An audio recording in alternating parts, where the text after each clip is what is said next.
Hi guys, I'm going to give you my report on the struggle for ratification. But before I do that, I'm going to tell you guys my quote. I would rather chop off my right arm, this arm right here, than put it to the Constitution. So put it to work in the Constitution. The man who said that was George Manson, and he said that speaking for both himself and Edmund Rudolph and Elbridge Gerry. They all didn't agree with the Constitution at all. And they wrote this, he wrote that for them and for himself because that's how much they didn't agree with the Constitution, was that they would rather give up something important to them, or something that's important, than use it to assist something that they didn't believe in. That's how much that they didn't agree with the Constitution. And at the age of 81, Benjamin Franklin even admitted, and he agreed with the Constitution now, admitted that there were even parts of it that he said that he didn't agree with. Maybe that he would never agree with.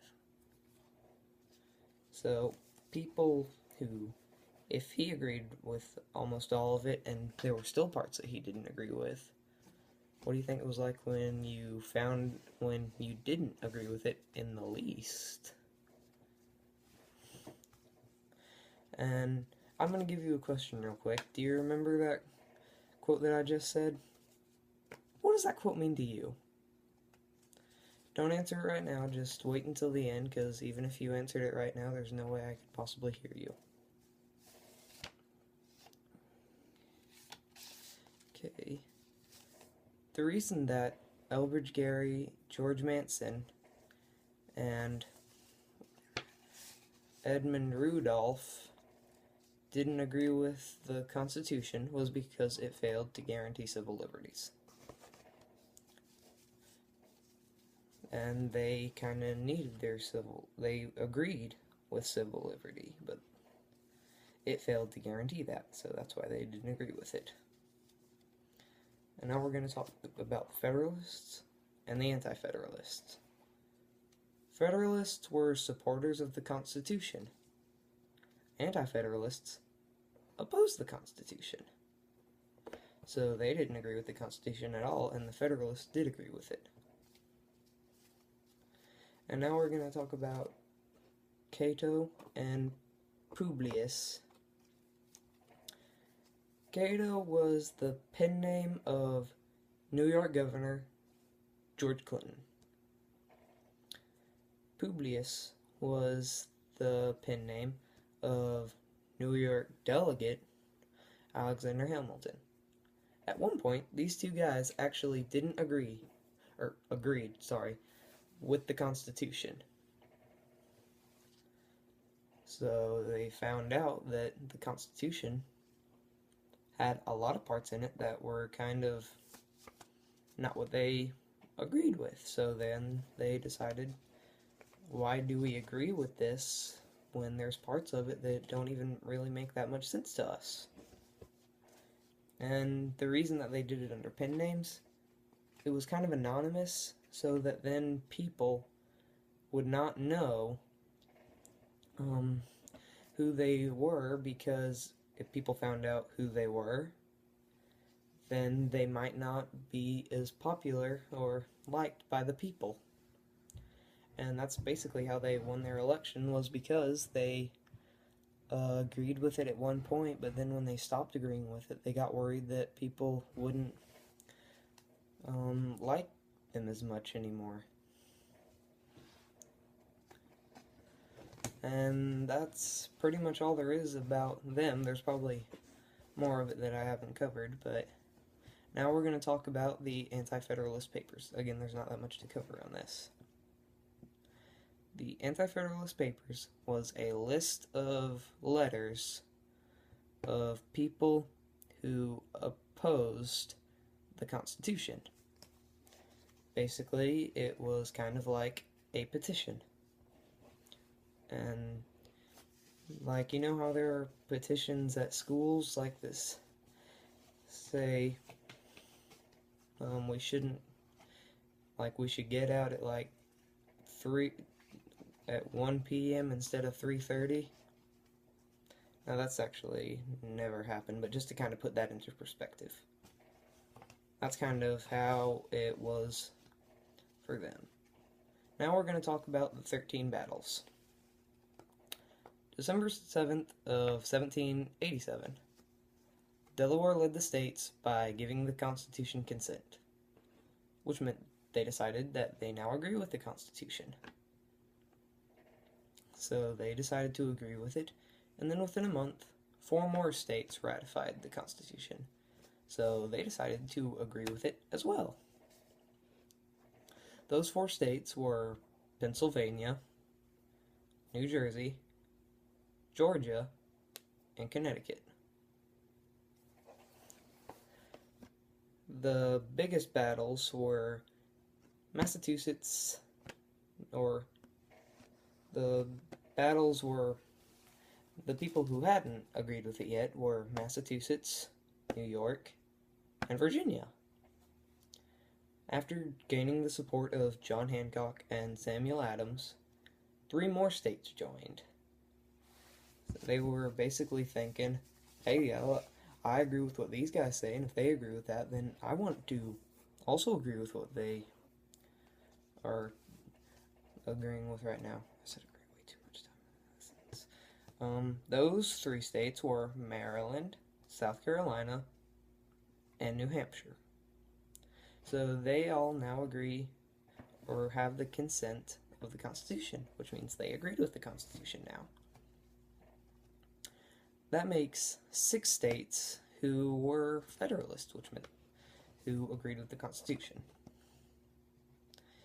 But the problem was they needed 9 states to make it a law of the Constitution, make the Constitution into a law. And Virginia wouldn't ratify for the Constitution, and New York wouldn't ratify for the Constitution. If Virginia refused, the South would be severed. And if New York didn't ratify, then most of New England would be cut off, which meant there would be no more states for them to basically get the consent. They'd both be cut off geographically. Virginia Federalists won a narrow victory, 89 to 79, meaning that it was 89 people to 79 people who wanted the Constitution. And then New York was ratified 30 to 27. It would have just taken 2 people to vote different, and it wouldn't have been the same. North Carolina and Rhode Island held out for a fairly good amount of time, but no one really seemed to care, because after that they had already gotten the 9 states that they had needed. And then after that, February 4th, 1789, Washington was elected president unanimously, meaning everyone wanted him. They wanted no one else but him. Here's a quote that was said by William Shakespeare. If you don't know who William Shakespeare is, shame on you. I'm sorry, it's not that big a deal if you don't know who he is. Some achieve greatness, and some have greatness thrust upon them. Meaning that some have to work to receive greatness, and some just have it handed to them. The same can be that's it. The same could be said for Washington. He believed that as well. he believed that you had, in order to get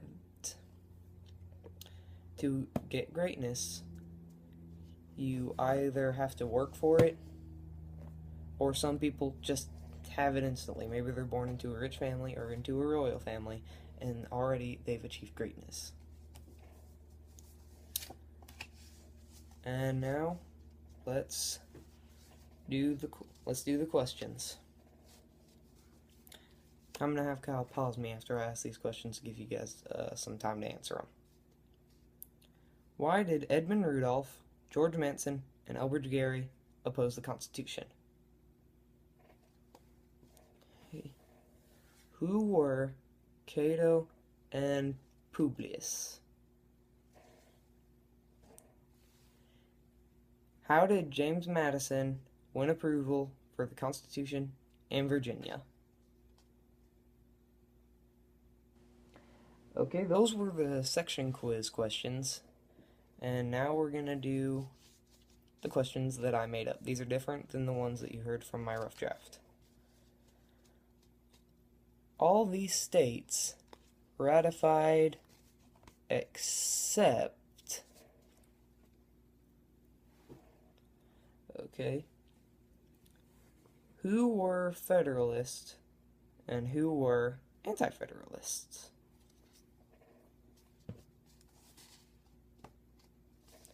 And that's pretty much all I got.